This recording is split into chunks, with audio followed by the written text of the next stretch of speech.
Module 14, Reflective Teaching. Good teachers are always learning. Learning from students, learning from their own trial and error, learning from peers and colleagues, learning from mentors and supervisors, and learning from academic information in their field. Good teachers continue to learn throughout their careers. This is called lifelong learning or ongoing professional development. One tool that can help teachers develop professionally is known as reflective teaching practice. Reflective teaching is the focus of this final module. Module Focus, Introduction. Reflective teaching means thinking about what happens in the classroom, both in terms of the teaching itself and in terms of the learner response, and then trying to improve it. We can ask ourselves, were the goals of the session met? Why or why not? What worked well? What didn't? Did learners act as expected? Why or why not? How can class sessions be improved to provide opportunities for better learning? Number 1, viewing points. Listen and reflect. Video segment number 1. Look in the manual for the Reflective Teaching Practice Observation Guide. Think of a class you have recently taught. Use Part A of the guide to document your personal reflection. Then listen to what the following teachers have to say as they reflect on their current teaching practices. Look for answers to the questions, what beliefs and practices do they seem to have in common? What differences? Use Part B of the guide to document and analyze the other teachers' reflections. So I got many ideas, and I try to improve my teaching by adding just a little bit more, because they cannot, how can I say, they cannot be familiar with the new style. They just want to sit still and do nothing. Just listen and write everything down on the notebook. As I said, close your notebook. Close your notebook. Listen, repeat. It's very hard because before that, I used to teach like a grammatical drill and translate it into Thai, and then let them do the exercise. And even for the repetition, I use new technique. So I create a magnet board. So I got the idea. So I do it by my own budget, because I want them to relax and enjoy the lesson instead of focusing on the content that I going to teach them. So when they feel relaxed and even movement, they have less serious. Because to make the lesson easy, to make the lesson fun and meaningful, when they feel enjoyable and when they think they can do it, so they love to learn more. And then after the session, I add more some content that I need them to learn. This is the way. So unexpectedly, so they cannot expect or they cannot guess what I gonna do with them. Well, I'm really trying to incorporate a lot of the GLAD strategies, and this is the first year I've been able to do that, which is where the sentence patterning chart has come from. A lot of the GLAD strategies are very interactive for the kids, and it's the only way I can get my lower oral English students to speak, because they have language models and there's lots of visual for them to really connect with, and they have it repetitive over and over again. And the other thing I'm trying to do is lots of songs, because from everything I've read, that songs and chants are really what engages students, and they really retain it, amazingly so, that if I accidentally start a sentence with the first 3 words of a song that they've learned, I'm talking about something totally different, they will break out in the song. It's absolutely fascinating because they do remember it, and then they can actually tell me the content vocabulary. It's not just they're singing some random song, they're really getting it. And so I'm trying to do that. My stress, obviously, with that is I'm not a singer. And so it's like, it's very nerve-wracking for me, but they're very accepting, so. I don't believe that the teacher is the only person they can learn from. No, if they're kept actively involved, working together, they can learn from each other. It happens all the time. So I like doing group work. They enjoy doing group work. Sometimes if I don't do it in one class, they ask for it. Miss, let's work in groups. Now it becomes a problem if I'm doing a test and I really want to kind of, you know, look at individual performance. Then it becomes a problem and they say, why don't we do it in groups?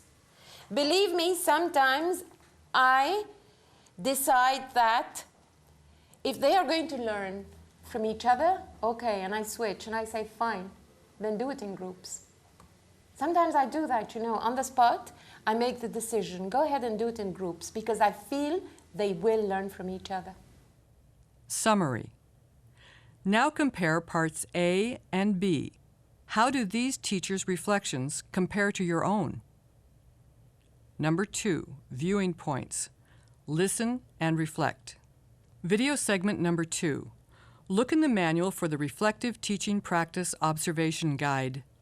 Think of a class you have recently taught. It can be the same class or a different class. Use Part C of the guide to document your personal reflection. Then listen to what the following teachers have to say as they reflect on what they would like to be able to do in the future and some of their plans for helping make those ideas a reality. Look for answers to the questions, what hopes, dreams, and plans do they seem to have in common? What differences? Use Part D of the guide to document and analyze the other teachers' reflections.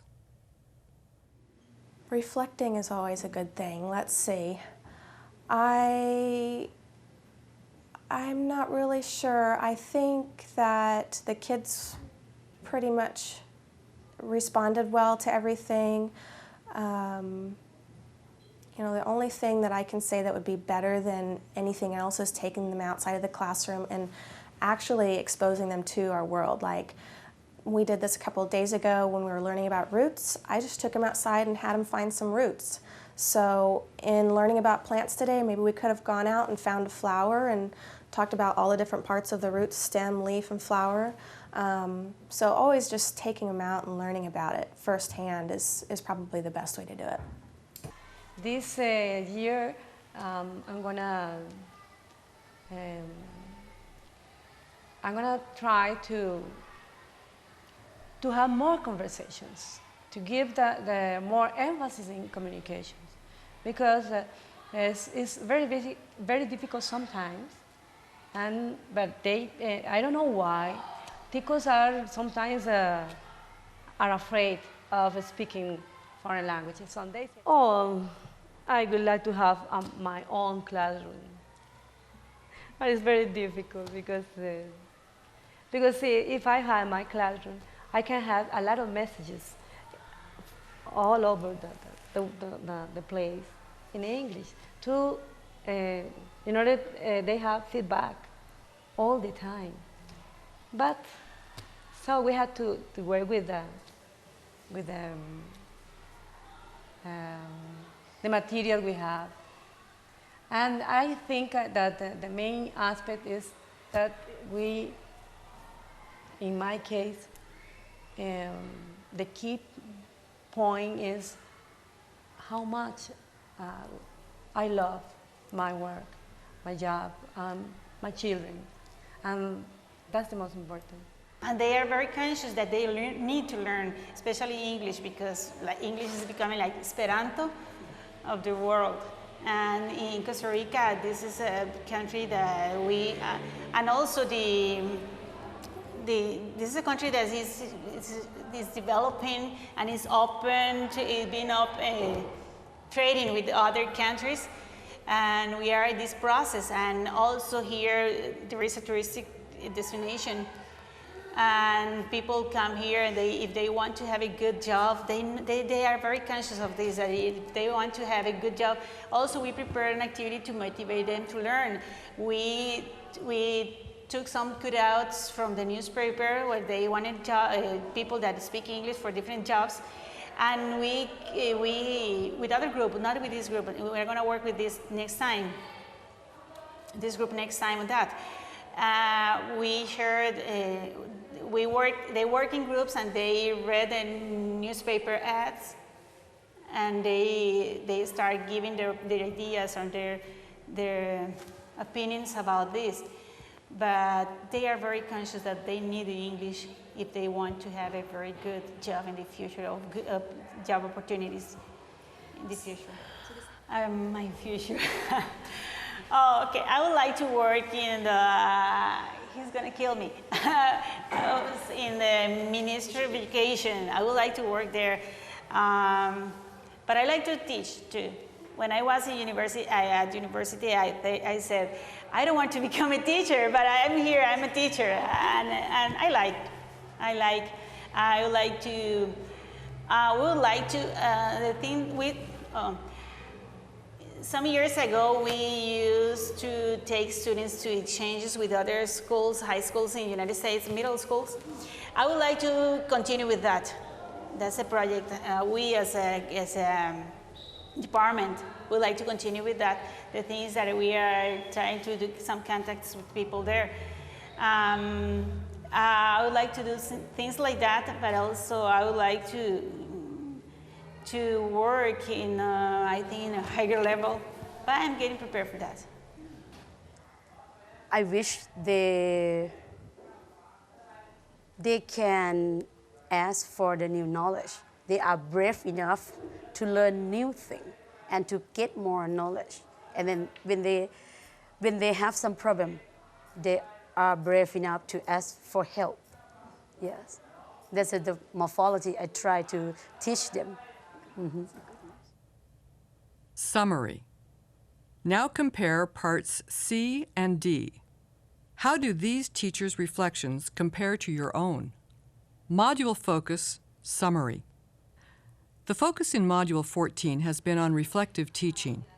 Teachers shared their reflections with us, and they modeled for us many of the characteristics of good reflective practices. They showed us that they are caring. They care about students as individual persons, about their needs, and about their learning.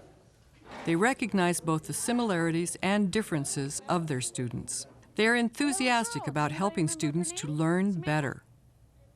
They are curious and interested in ideas that may improve classroom learning.